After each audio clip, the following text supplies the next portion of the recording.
Alright, so we're going to test this knife by William Collins. Little Skinner, I call it.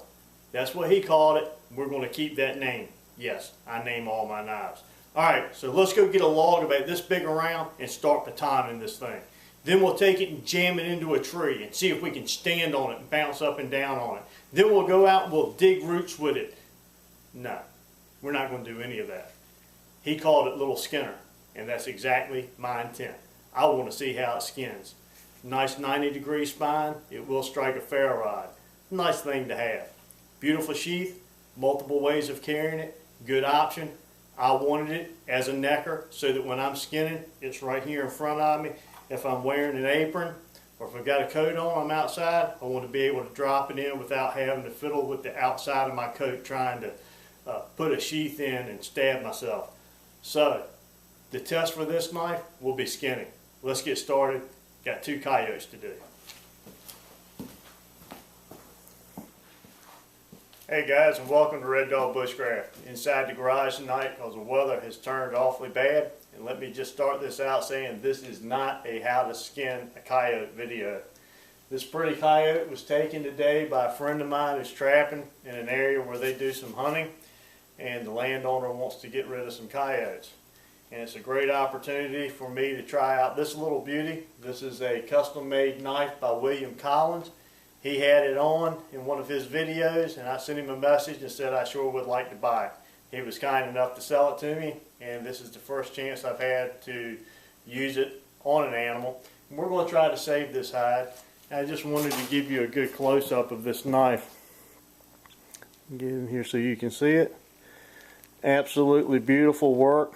And he called this Little Skinner.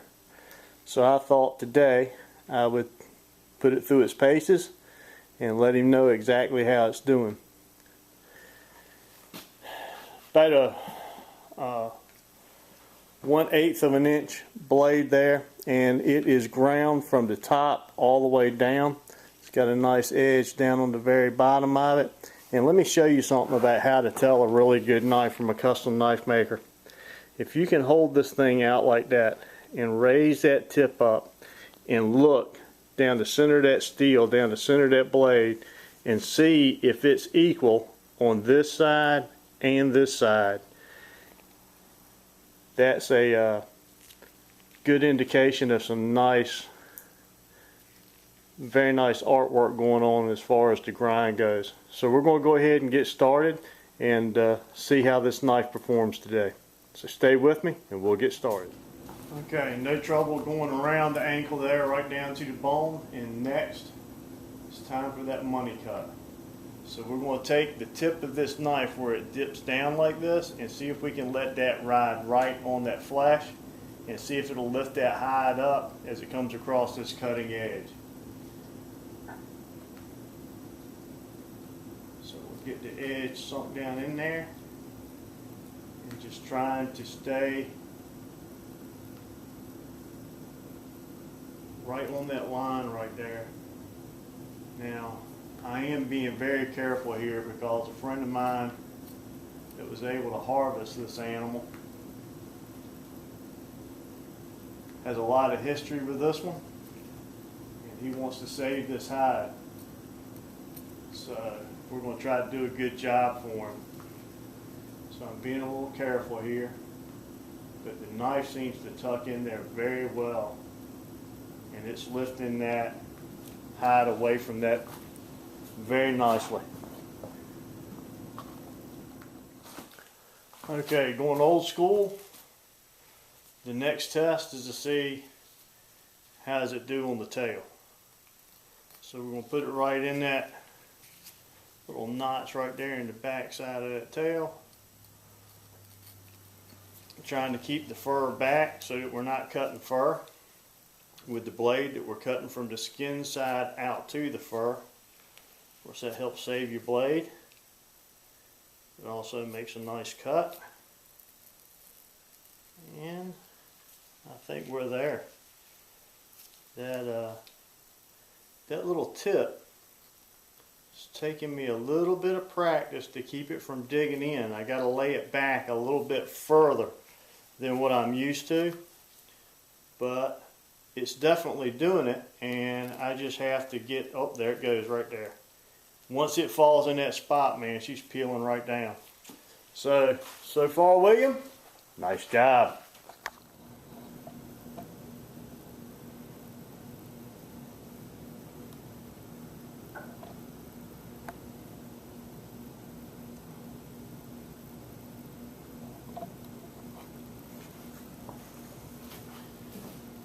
Alright, so that'll give you an idea of the size of this coyote. This was a big boy.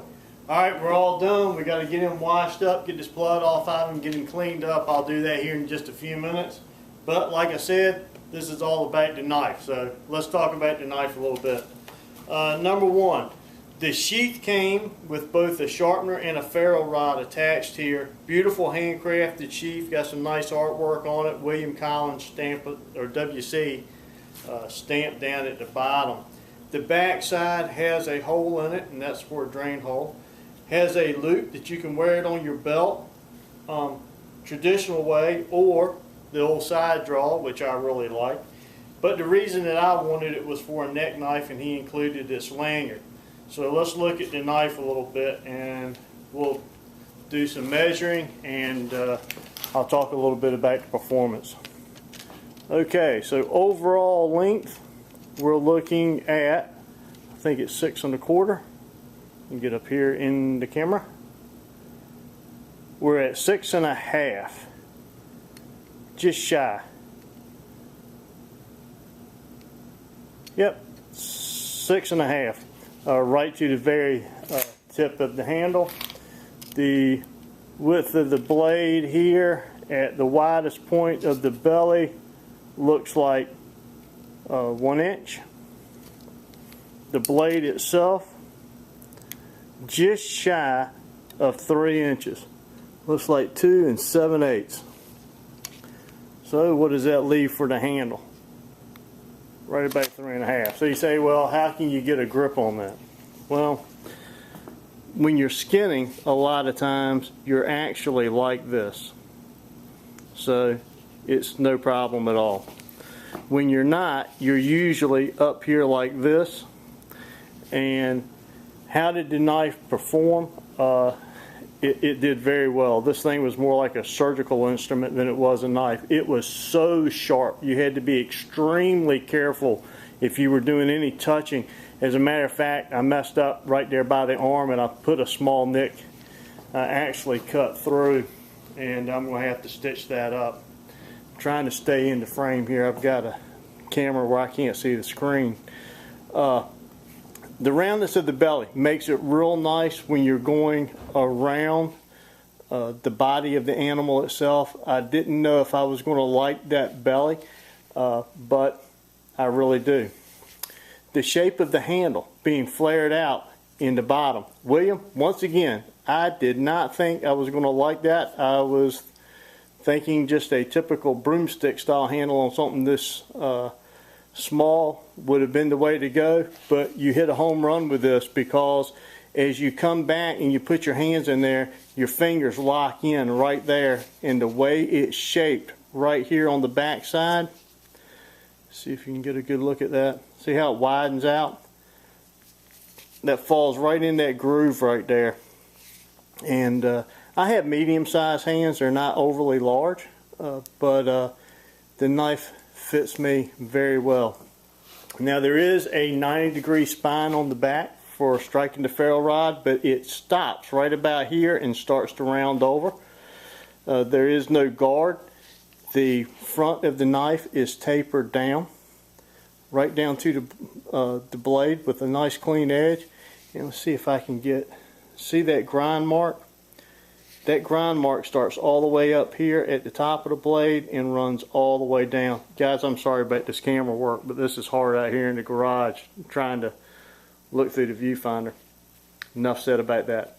The blade looks like it has been blued in some fashion. I'm not sure if that is a dye or a bluing. William Collins has his stamp, WC, right here. Very nice job, very classy looking. Well, it's still a mess from that cleaning. Always make sure you stroke the blade down away from the cutting edge. I see people in knife reviews all the time running their fingers on that blade, and it absolutely makes me cringe. Alright, the flat spot right here, that is so we can come in here and lay it on the animal, and as we go, the hide will lift up on the cutting edge there. That part worked extremely well. Now we're done with one coyote, we got another one to go, and we'll see how that edge retention holds out. I did use this knife along the skull and down the nose. I don't normally do that, but this is a test, right William? We're going to see how well she holds up. So here we go, coyote number 2. Right now I'm very impressed, sir. Awesome job. Okay, so real quick, just a view of what this setup looks like up against the scale, and you can see a big lighter there for comparison.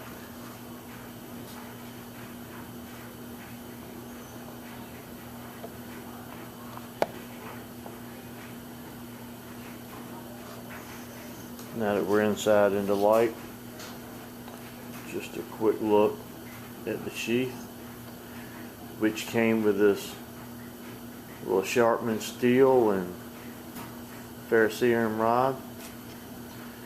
You can see the construction of the sheath with the multiple ways of carry. Yeah, I've never made a sheath like this. I'm really impressed with that. Now that we're into some light here,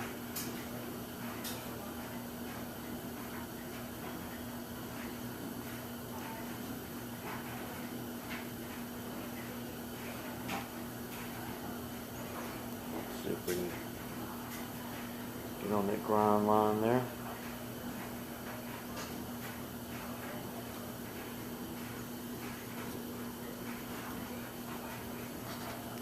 All right. Nice close up.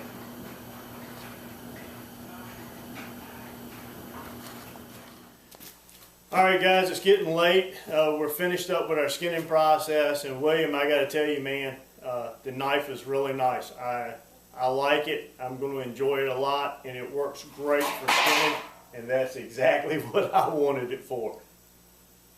I have no idea what that was. Anyway, thanks for joining me once again. I'm Tim Langston with Red Dog Bushcraft, home of global safety and survival. God bless, guys.